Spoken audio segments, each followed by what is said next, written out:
It's supposed to be the most wonderful time of the year, but for Amazon, things are looking grim. The holiday season, usually a time of joy and bustling activity, is now overshadowed by unrest and dissatisfaction.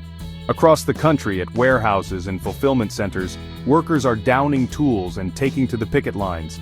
They are standing together, united in their demand for better working conditions and fair treatment. These aren't tech executives demanding stock options. These are the men and women who sort, pack, and ship the millions of things we buy. They are the essential workers who keep the wheels of e-commerce turning. The very backbone of Amazon, the unseen hands of our online shopping, are saying enough is enough. You know Amazon, the company that promises convenience and speed, but at what cost? That online behemoth that seems to sell everything under the sun, often delivering it faster than you thought possible. Their efficiency is unmatched, but it comes with a hidden price. They've become a fixture in our lives, a convenience we take for granted. We click, they deliver, and we rarely think about the human effort behind each package. But behind the slick website and one-click ordering lies a workforce pushed to its limits. The demands placed on these workers are immense, often leading to physical and mental exhaustion. Long hours, relentless pressure, and wages that barely cover the bills. This is the reality for many Amazon workers. They are the ones who bear the brunt of the company's relentless drive for efficiency. This isn't just about one company though, it's about a broader movement for workers' rights and dignity in the workplace. Amazon's size and influence make it a bellwether for the entire economy. What happens here could set a precedent for other industries and companies. If workers can win better conditions here, it could spark a wave of change across the country. A victory for Amazon workers could inspire others to stand up and demand their rights. This is about the future of work itself, about whether corporations can continue to prioritize profits over people. It's a pivotal moment that could redefine the balance of power between employers and employees. Enter the Teamsters, one of America's oldest and largest unions, known for representing truck drivers and other blue-collar workers. With a rich history of fighting for workers' rights, the Teamsters have been a formidable force in labor movements across the country. They've thrown their considerable weight behind the Amazon workers, vowing to fight for their right to fair treatment and a living wage. This alliance marks a significant moment in the ongoing struggle for labor rights in the modern gig economy. With the Teamsters at their side, the workers have a fighting chance against a corporate giant like Amazon. The union's support brings not just hope, but also a strategic advantage in negotiations and protests. The Teamsters aren't just demanding more money, though that's certainly part of it. They are advocating for a comprehensive change in how Amazon treats its workforce. They're also pushing for safer working conditions. The current state of Amazon warehouses has raised serious concerns about worker safety and well-being. Stories abound of injuries sustained due to the frantic pace of work inside Amazon warehouses. Heat exhaustion, repetitive strain injuries, and other health issues are alarmingly common. Even cases of workers collapsing on the job, these are not isolated incidents but symptoms of a system that prioritizes speed over safety. The pressure to meet unrealistic targets often leads to dangerous working conditions. Then there's the issue of respect. Workers feel dehumanized by the constant surveillance and monitoring. Amazon's sophisticated surveillance systems track workers' every move, monitoring their productivity down to the second. This level of scrutiny is invasive and creates a stressful work environment. This constant scrutiny creates a climate of fear and anxiety, making workers feel like cogs in a machine rather than human beings. The mental toll of such an environment cannot be overstated. The Teamsters are demanding an end to these dehumanizing practices and recognition of the workers' dignity and worth. They believe that every worker deserves to be treated with respect and humanity. This strike didn't happen overnight. It was the result of a long and arduous journey. For months, tensions have been simmering between Amazon and its workforce, creating an atmosphere of unease and frustration. Organizers have been holding rallies, circulating petitions, and trying to negotiate with management, all in an effort to be heard. But Amazon, used to getting its way, has been resistant to change, often dismissing the workers' concerns.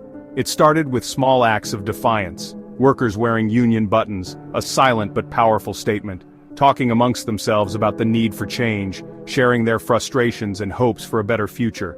Then came the petitions, signed by thousands of workers demanding better pay and safer conditions, a collective voice growing louder.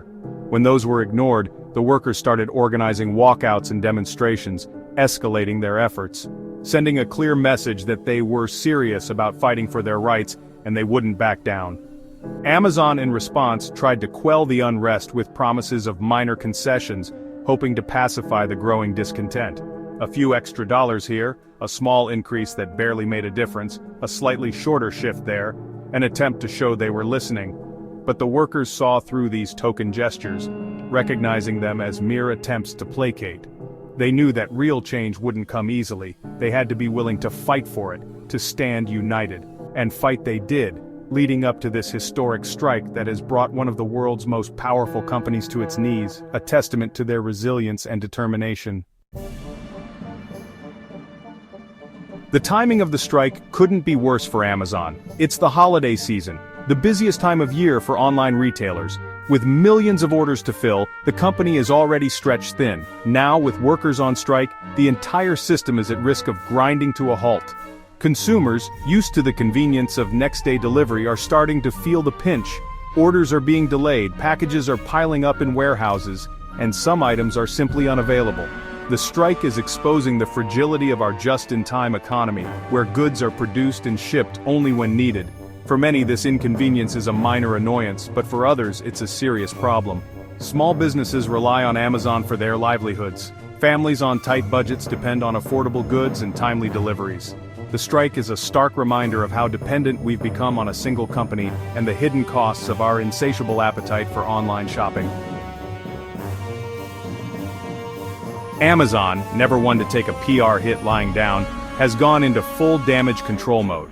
Their spokespeople are working overtime, issuing carefully worded statements about how they value their employees and are committed to providing a safe and fair work environment. They're also trying to downplay the impact of the strike, claiming that it's only affecting a small number of facilities and that they're still able to meet customer demand. But these claims ring hollow in the face of mounting evidence to the contrary. Images of package pileups and reports of delayed deliveries tell a different story. Behind the scenes, Amazon is scrambling to find replacement workers, offering signing bonuses and inflated wages to anyone willing to cross the picket line. They're also leaning heavily on their automated systems, trying to make up for the shortfall in human labor. But even the most sophisticated robots can't replace the skills and experience of a trained workforce. To understand what's really at stake in this strike, you have to go beyond the corporate spin and listen to the voices of the workers themselves. On the picket lines, you'll find a diverse group of people united by a common cause. There's Sarah, a single mother working double shifts to make ends meet, who just wants to earn enough to provide a decent life for her children. And John, a veteran who risked his life for his country, only to come home to a job that treats him like a disposable asset. They'll tell you about the grueling hours, the constant pressure to work faster, the fear of getting injured or penalized for taking a break. They'll tell you about the lack of respect from management, the feeling of being treated like robots rather than human beings. This strike is about more than just money. It's about dignity, respect, and the fundamental right to a decent standard of living. The Amazon strike isn't just playing out on picket lines and in warehouses, it's also become a major flashpoint on social media. #support Amazon workers is trending on Twitter, with people from all walks of life expressing their solidarity with the striking workers. Celebrities, politicians, and even some of Amazon's own customers are using their platforms to amplify the workers' voices and call for a boycott of the company. Social media is flooded with images and videos from the picket lines, giving the public an unfiltered look at the human cost of Amazon's relentless pursuit of profit. Public opinion polls show that a majority of Americans support the strike, with many expressing concern about the working conditions at Amazon and other large corporations. This groundswell of support is putting pressure on Amazon to negotiate a fair deal with its workers, or risk further damage to its reputation and bottom line. The Amazon strike isn't just a labor dispute, it's a political battleground. Amazon, with its deep pockets and army of lobbyists, is trying to use its influence to undermine the strike and protect its profits. They're challenging the legality of the strike in court, claiming that the Teamsters union doesn't have the right to represent Amazon workers. They're also lobbying lawmakers to pass legislation that would make it harder for workers to organize and strike in the future. But the workers and their allies are fighting back. They're organizing protests outside of Amazon's headquarters and calling on elected officials to support their right to organize. The outcome of this battle could have far-reaching consequences for labor law and the balance of power between corporations and workers in the 21st century.